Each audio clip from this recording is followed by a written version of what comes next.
Hey, Mike here. Today we're going to be talking about Isaac.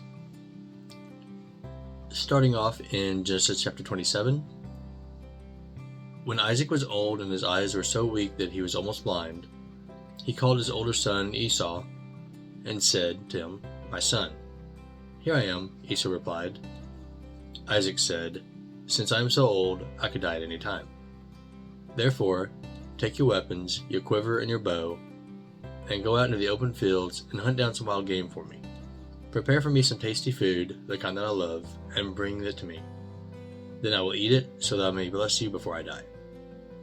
Basically, in modern terms, he is saying he wants what could be his last meal, and then he'll go over your inheritance. Now, Rebekah had been listening while Isaac spoke to Esau, and Esau went out into the open fields and hunted down some wild game to bring it back.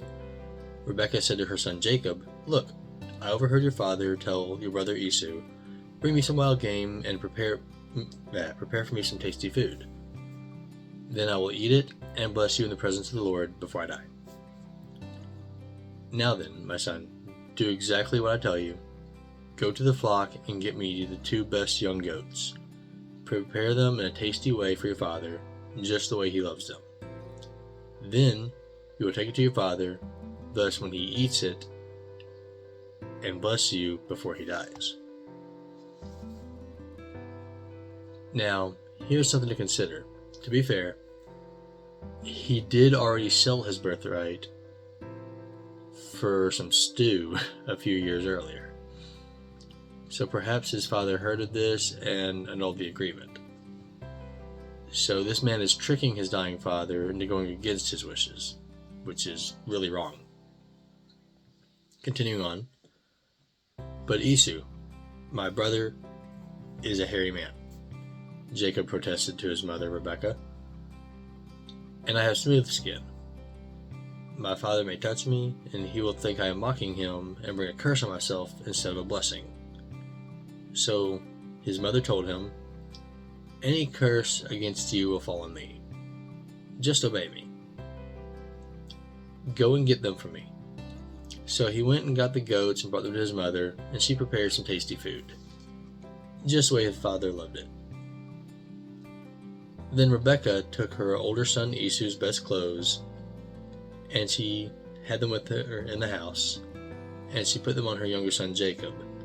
She put the skins of the young goats on his hands and smooth part of his neck.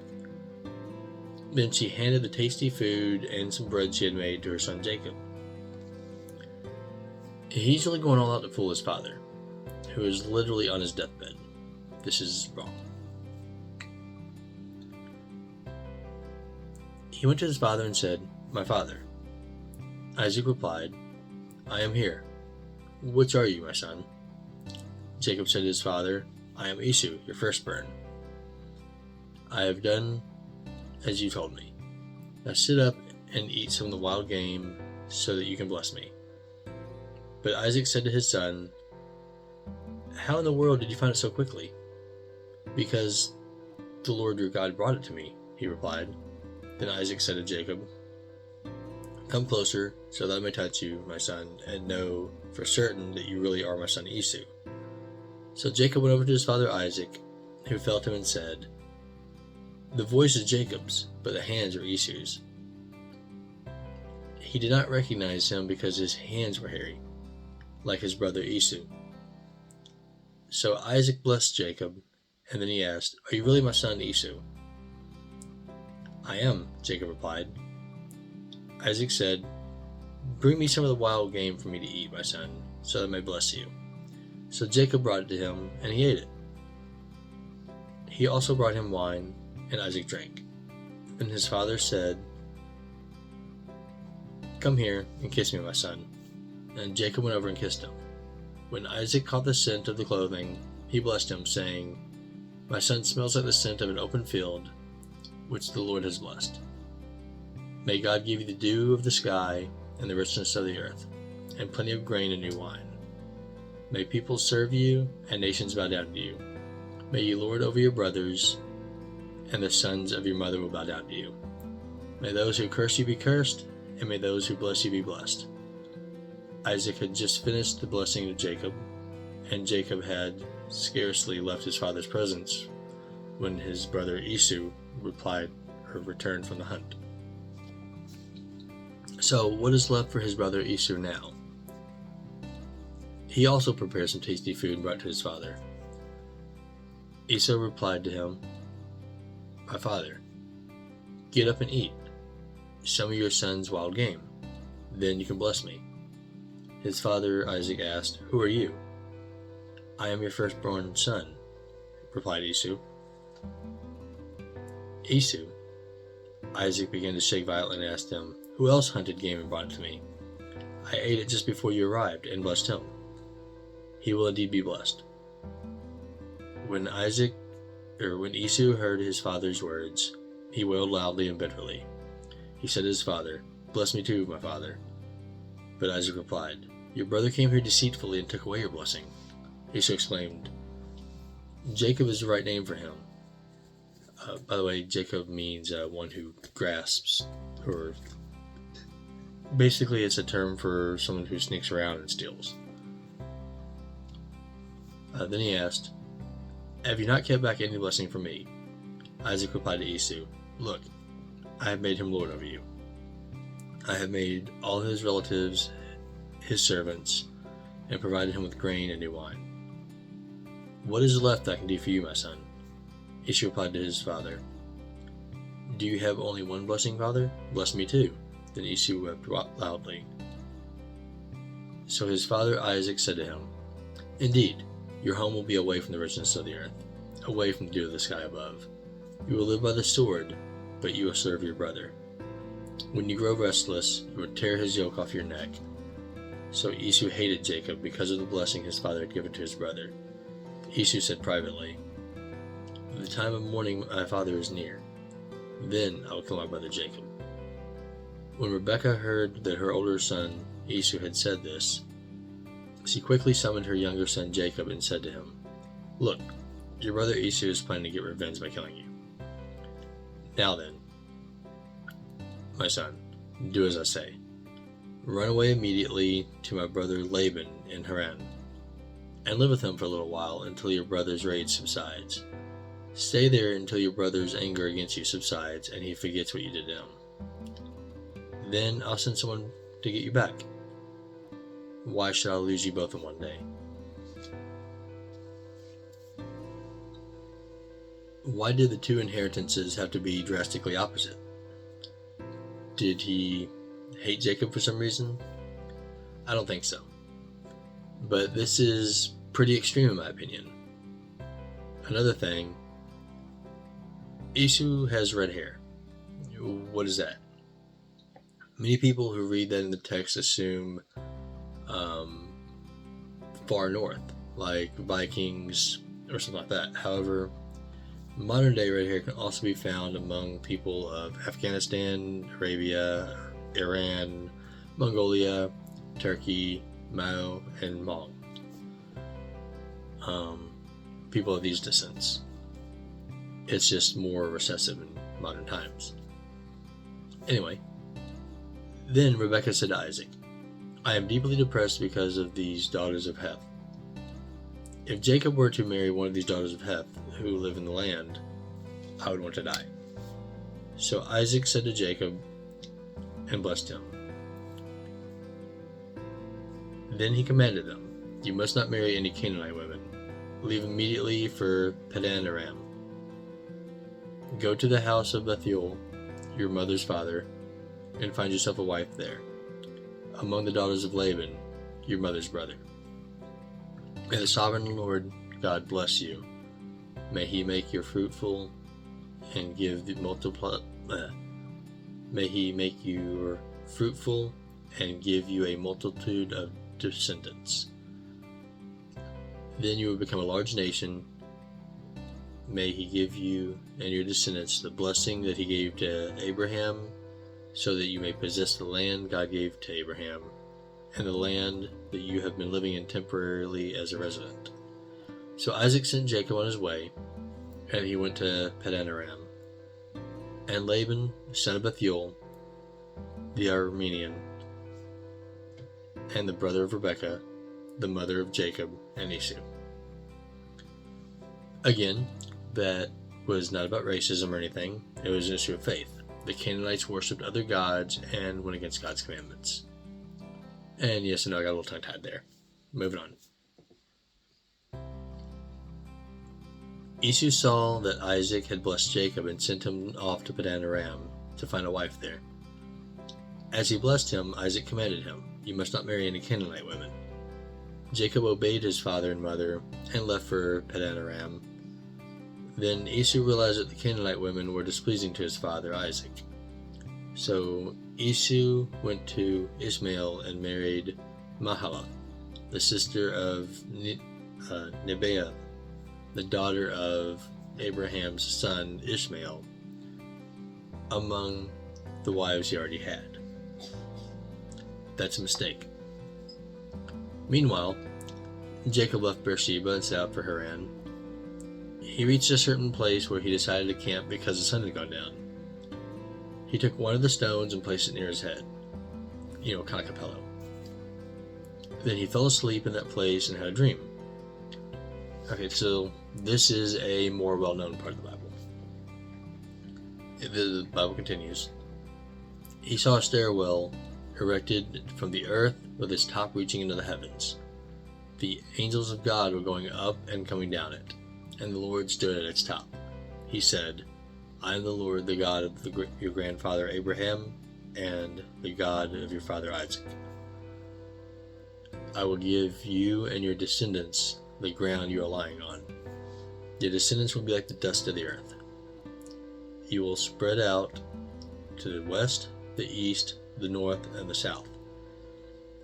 All of the families of the earth will pronounce blessings on one another using your name and that of your descendants. I am with you, I will protect you wherever you go, and will bring back you to this land. I will not leave you until I have done what I promised you." Then Jacob woke up and thought, "Surely the Lord is in this place." But I did not realize it. He was then afraid and said, "What an awesome place this is. This is nothing else but the house of God. This is the gate of heaven." Early in the morning, Jacob took a stone and placed it near the head and set it up as a sacred stone. He then poured oil on top of it, and he called that place Bethel, although the former name of the town was Luz. Bethel is Hebrew for, the word would be Bethel, meaning house of God.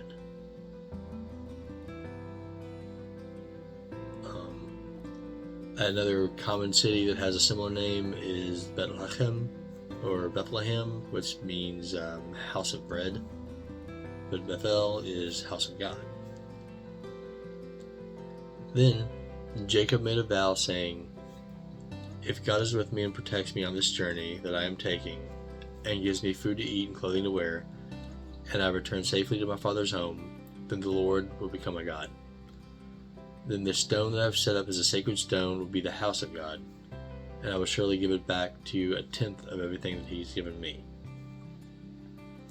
So Isaac called Jacob and blessed him.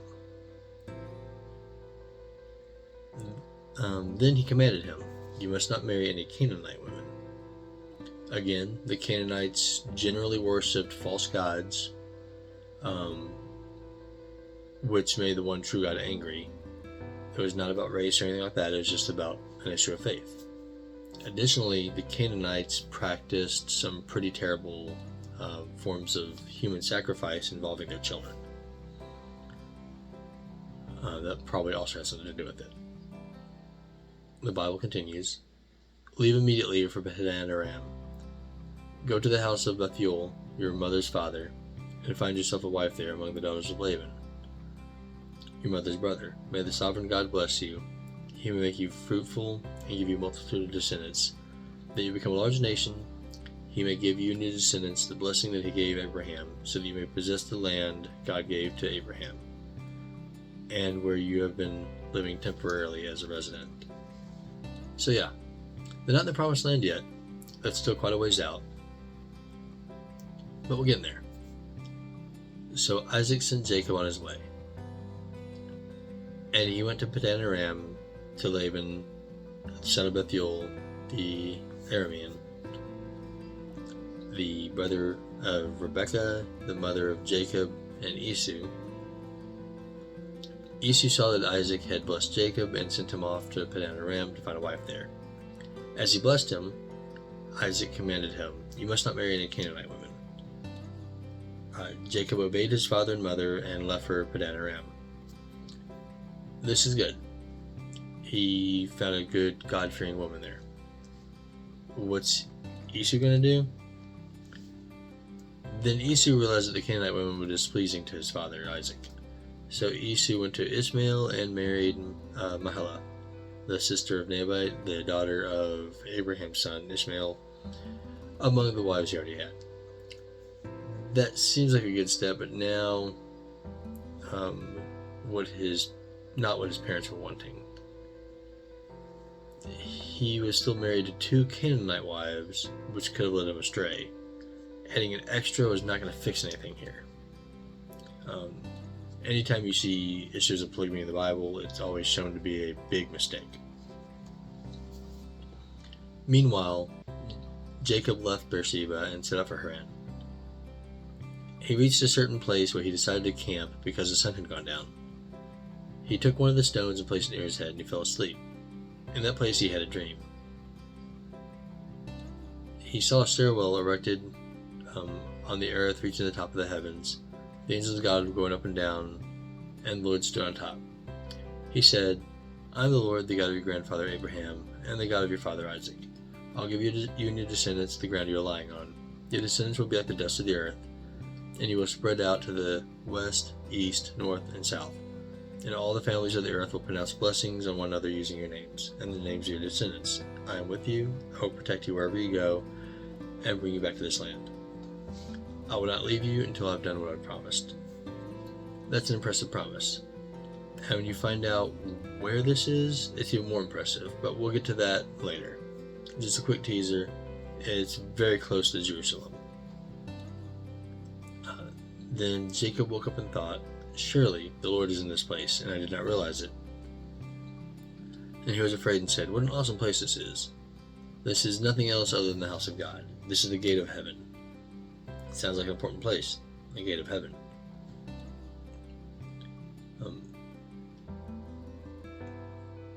Sorry, I was just thinking that was one of the terms used in the Stargate series for the Stargate. Early in the morning, Jacob took the stone that he had placed near his head, set it up as a sacred stone, and then poured oil on it, and he called the place Bethel, although the former name of the town was Luz. Then Jacob made a vow, saying, "If God is with me and protects me in the journey I am taking, and gives me food to eat and clothing to wear, then I will return safely to my father's home. Then the Lord will become my God. Then the stone that I have set up as a sacred stone will be the house of God. And surely I will give back to you 1/10 of everything that you give me." Yeah. If God is with me, I can do anything. Now, this giving back 1/10 was an oath that Jacob made to God in honor of God's blessings. This was freely chosen by Jacob, and God will bless him because of this. And that is all I have for this video. Please like and subscribe to continue.